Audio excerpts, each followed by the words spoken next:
Ouais, merci, merci à tous les trois. Ce qu'on va faire, c'est que, parce que c'est vrai qu'on pourrait encore gratter sur les ordonnances et puis tous finir déprimés ce soir, et je pense que c'est pas le but de la soirée. Mais il y a quand même certains points qui ont été soulevés par tous les trois. Il y a déjà certaines évolutions qu'on a, on va dire, dans notre gouvernement, ou enfin dans notre République. Euh, Parce que, bon, j'en parlais un peu, le CHSCT est supprimé. Mais dans la loi, on appelle ça fusion des instances. C'est parce que là, on a un gouvernement qui a déjà essayé de vendre la suppression du CHSCT au niveau international.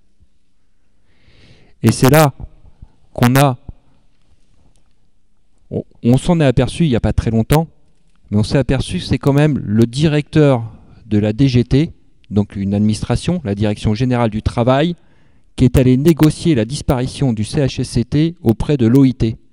C'est-à-dire un directeur d'une administration qui joue le rôle d'un diplomate. Vous voyez quand même la transformation qu'on a en ce moment. Ce pacte républicain, cette république qui est quand même vraiment menacée, hein, elle n'est pas en marche, là, elle est menacée. On a vraiment des pratiques, et ces pratiques-là, on en commence à, nous, à la Confédération, on commence à tirer quelques ficelles, on commence à s'apercevoir que, oui, alors déjà, on a dans les grandes administrations un certain nettoyage, des départs un peu inexpliqués, et d'arrivées de hauts fonctionnaires qui sont clairement d'une même promotion. On a des énarques qui démissionnent. On a une situation assez critique dans la République. Mais je vais aller un peu plus loin, on est là sur un code du travail. On parle d'un code du travail. La CGT a des propositions, mais déjà, il faut qu'on note que on est sur une deuxième loi travail, hein, XXL, je crois qu'elle s'appelle en ce moment, mais toutes ces lois travail, elles partent des situations de l'emploi. C'est-à-dire, c'est des lois qui partent de dire il faut gagner sur l'emploi et autres, mais qui ne parlent jamais de travail. On ne parle pas du travail. Et c'est très très difficile de parler vraiment du travail. La CGT, on essaye de parler du travail, on est quasiment les seuls. Alors c'est compliqué de parler tout seul, de discuter, mais on essaye. Et il y a quand même des situations où moi je suis tombé sur une étude de la DARES il n'y a pas longtemps qui s'appelle risque dépressif et réorganisation du travail, dans l'autre sens, je ne sais plus exactement. Les études de la DARES, c'est toujours très intéressant parce qu'ils font une synthèse et puis il y a un gros document. Et puis en général, la synthèse, elle est beaucoup moins intéressante parce qu'ils mettent en évidence comment ils ont travaillé, mais ils ne mettent pas en évidence ce qu'ils ont trouvé. Et en grattant dans l'étude, ils mettaient en évidence qu'il existait une précarité de l'emploi, mais aussi une précarité du travail. C'est-à-dire qu'on pouvait être précaire dans son travail sans être précaire dans l'emploi. Alors, moi, ça m'a parlé tout de suite parce que mon militantisme, mon métier, c'est facteur. Je suis facteur dans la banlieue lyonnaise.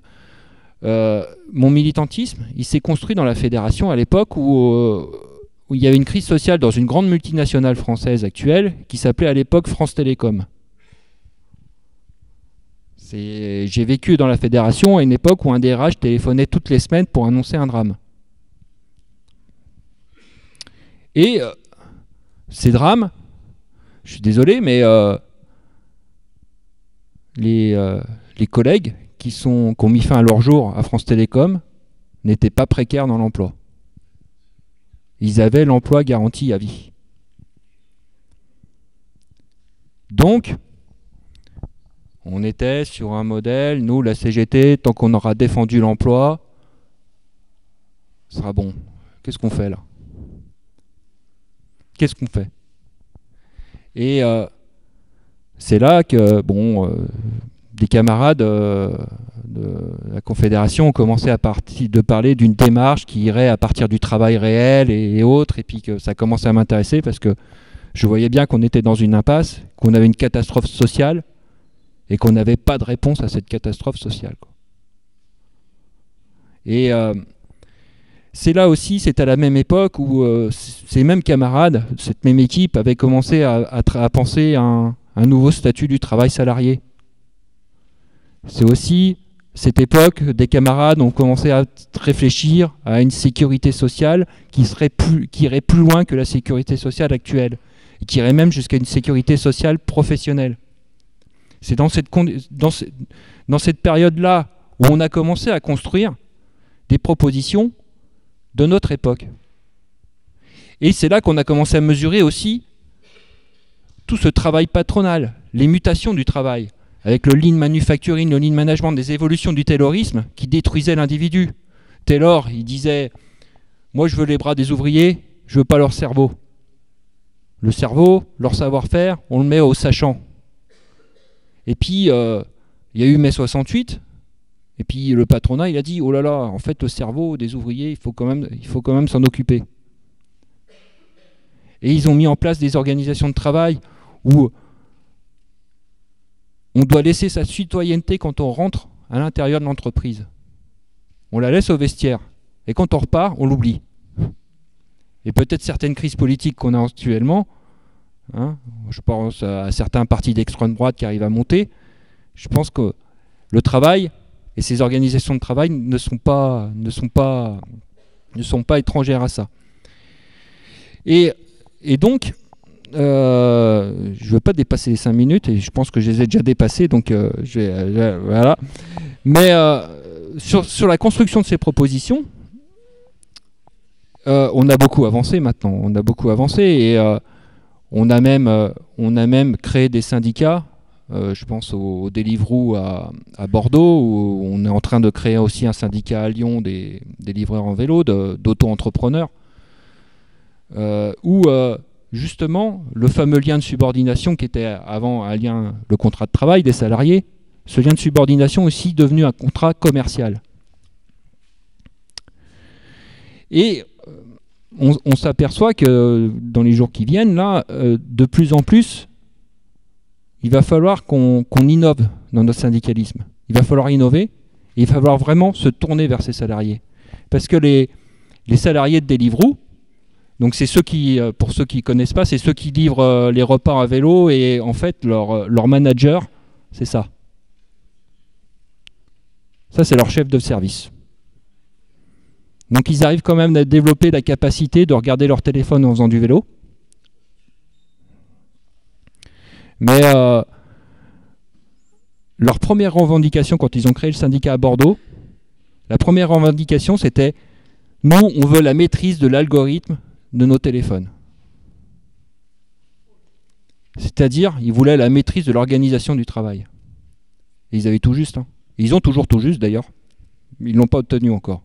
Mais à l'heure actuelle, on est tous soumis au système d'information. Tout travailleur, que soit la subordination soit un contrat de travail ou un contrat commercial, tout travailleur est soumis à un système d'information. Il faut qu'on repense notre code du travail comme ça, et ce n'est pas qu'un code du travail. Il va falloir même qu'on repense toute notre démarche CGT là-dessus. Et c'est pour ça que bon, on s'est mis d'accord avec Serge, il va aller plus détaillé sur certaines propositions, mais je pense que la bataille des ordonnances, elle ne va pas finir le 22 décembre, justement. Il ne faut pas qu'on se mette en situation de se dire, on est dans une bataille, on nous a déclaré la guerre, hein, Macron nous a déclaré la guerre. Hein. Mais je ne pense pas qu'une guerre, ça se finisse avec une petite croix sur le calendrier en disant, à telle date, la guerre est finie, quoi. Ça ne marche pas comme ça.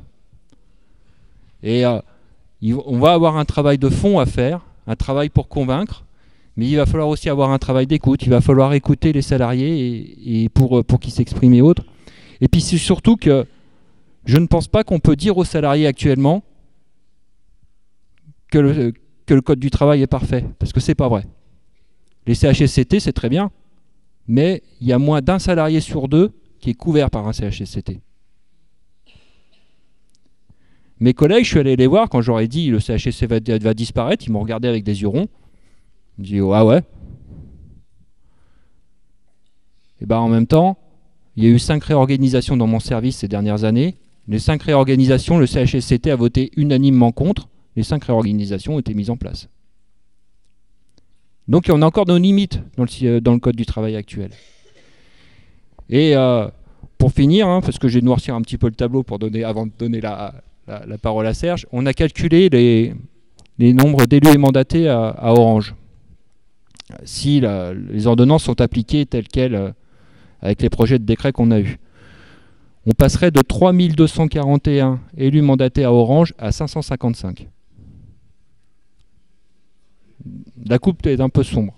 Alors maintenant, j'ai demandé à Serge de vous remonter un peu le moral après cette déclaration.